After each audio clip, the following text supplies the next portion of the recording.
The next show we're going to be talking about is Ride the Winds. Ride the Winds fans!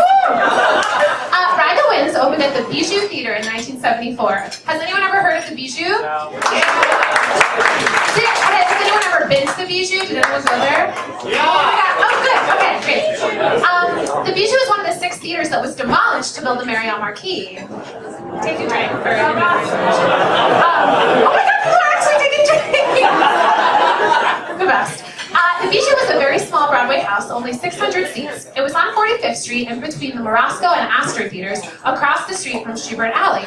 Originally built by the Schuberts to house Broadway's French shows, there are a lot of them, the Bijou at times had cartoons playing, was a CBS studio, housed art films, housed Japanese films, and featured Broadway shows. 2 of the Bijou's biggest hits were the play Life with Father and Mummenschanz. You can really see where the Bijou was in that picture, because clearly those are theaters that are still alive. Yeah, see, it's right there. Like the breezeway through the Marriott Marquis, that's where they're... It's like where the trucks, it's the trucks, or like the trucks, the breezeway, yeah. Ride the Winds was based on a true story about a Japanese folk hero who won over 60 duels. He was a reckless young peasant who became the greatest swordsman of his time. I'm sorry, the next couple photos have a glare because I took them illegally at the library. I'm sorry. This part won't be, we'll cut that for YouTube. So ever since Jesus Christ Superstar, writers tried to turn heroes from other eras into heroes using the music of today, everything from Evita to Rockabye Hamlet. The writer of Ride the Winds, John Driver, spent 2 years researching Musashi, the hero. When Ride the Winds opened on Broadway, Driver was actually also starring in the musical Over Here, just a block over at the Schubert. A regular Nick Blaemeyer of the 70s. I'm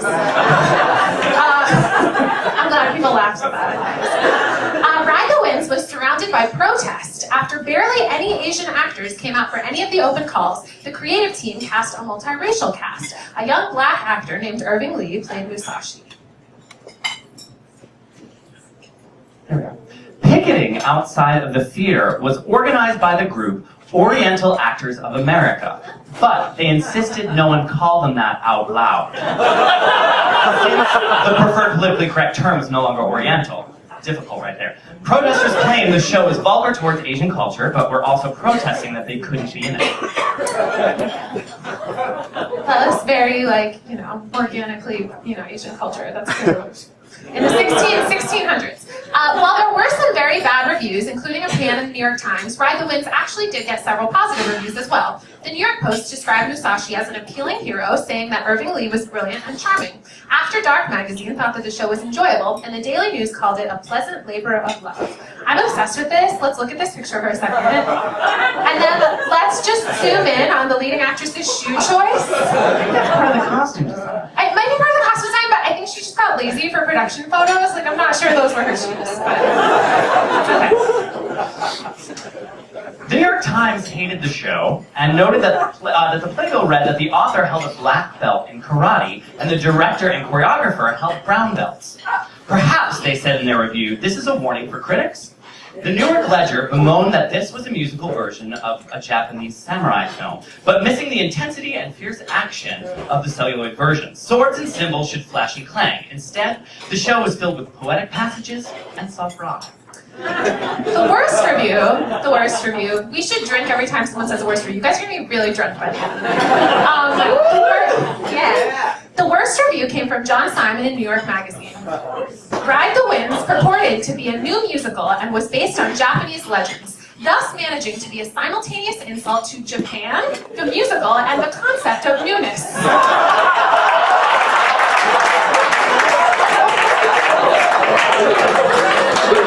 That's a grand statement.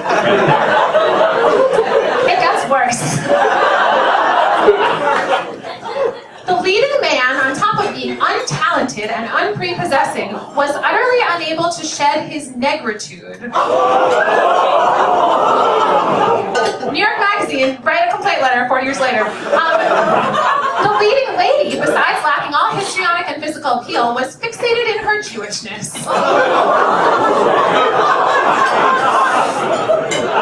That was published. Characters were like those World War II Hollywood movies in which the French French hero has a German accent, the Nazi villain a Russian one. You don't know what's going on. In the original cast of Ride the Winds, making his Broadway debut in the pivotal role of Inari was the 27-year-old Chip Zien. Gasps. Wait, you guys have, this is his Playbill bio, which said that Mr. Zien attended the University of Pennsylvania where he was chairman of the Mask and Wig Club. It's probably like the drama troupe, but I feel like there's like some It's just drag a cool queens who would name. want to be part of that club. I just wish that he would still have that in his bio. If you see Chip later, tell him he should still have that in his bio. Well, yeah. Chip Zien, everybody.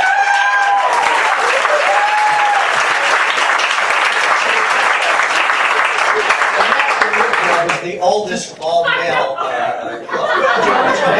The drama troupe, right? Let's go ahead. We just wanted to make fun of you a little. Welcome. We're actually finished. It's I was the first Jewish president of the Mask and Wig Club. You know what they left out about the review at John Simon, which is what I remember most about the show, was that he called me a miserable excuse for Jimmy Durantic. And he also went on to say that the best thing in the show was the dog that barked on cue in the second act. It was terrifying. You know, the show was terrible. It was absolutely horrible. And it really it didn't even last a minute. It lasted, a night.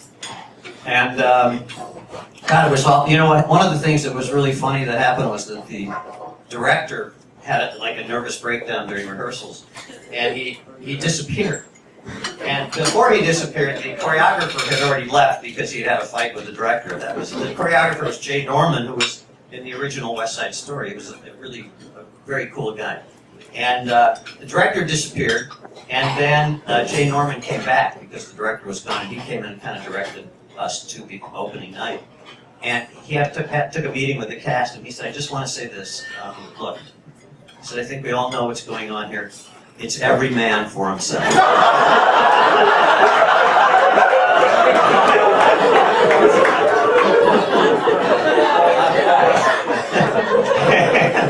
And the other thing that I remember that was just unbelievable was that at the table read, Danny DeVito was originally in it. I told Jennifer the story. And he was playing the part of a mute, 12th century, some weird legend. And at the end of the table read, he took the script, in the binder, and he finished reading it. He folded it up like this, closed the binder, and he handed it back to the director, and he said, "No, thank you."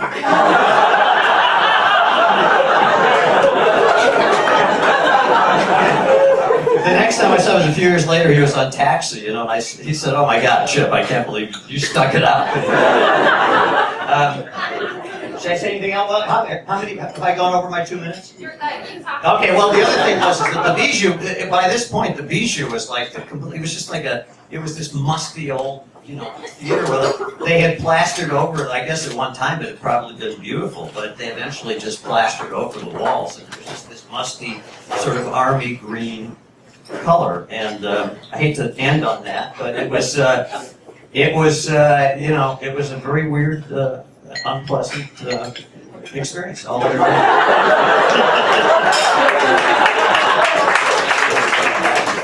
And now, I'm going to attempt to sing this song, the only song I really remember from the show was the lead character was Musashi.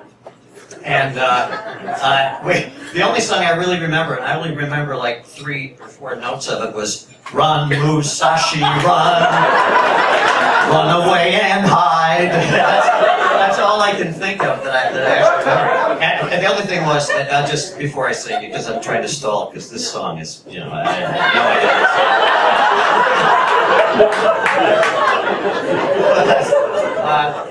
The thing. we were samurai sword. We were like monks or something. And we wore like puffy monk pants, and then we were like naked from the waist up. And I was very self-conscious because I thought I looked skinny, and we were supposed to look menacing, and I thought that was not my look.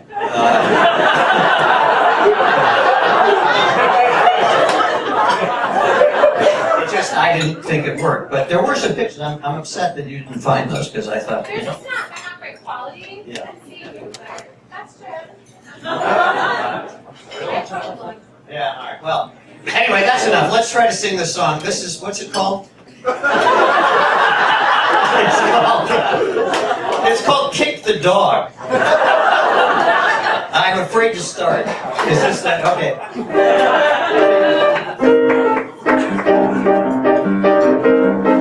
Why should you care what a righteous priest? Why should you worry in the least about a beggar you don't even know? Not worth an egg as people go. Have you ever spent the night awake in your village with your life at stake? While your father's luck took a fatal turn and you counted houses as they burned. Let's hear the congregation applaud to see the high priest playing God. Damn the beggar man from a homeless town. Kick the dog when the dog is down.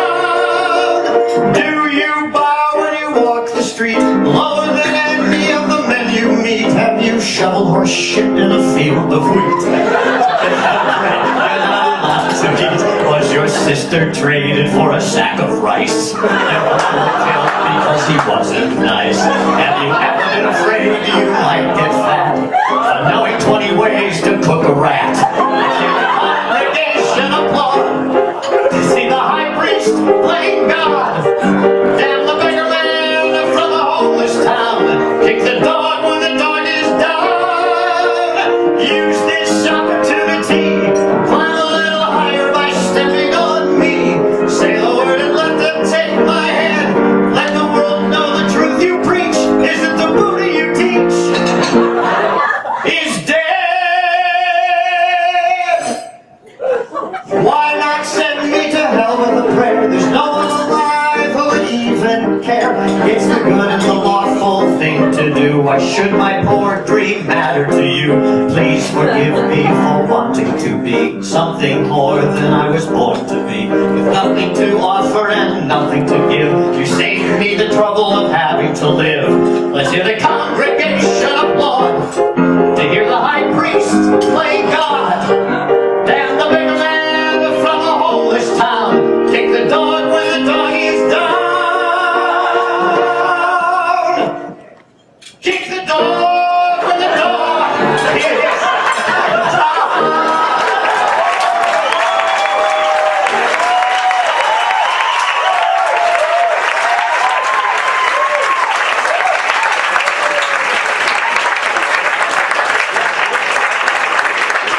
Thank you so much for sharing. You guys have to know, that this is the 12th concert. I think I've been trying to get Chip to do that song since like the 4th concert. Every time I'm like, please ride the winds, and he's like, oh, because of that, I just don't remember it, I don't know it, it was bad. And thank you, because that was like 2 years in the making. There's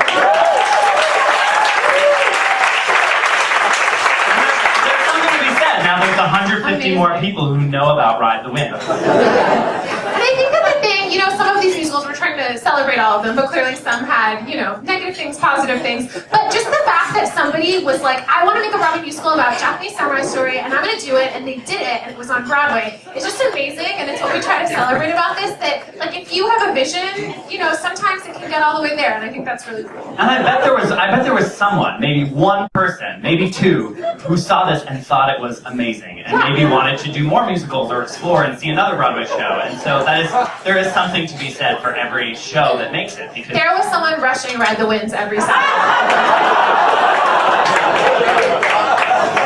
I'm gonna get a note from them if that goes up on YouTube, Chip is, that. And it's gonna be like, I've loved this musical for 40 years and haven't heard it. It's a really cool thing, so thank you so much.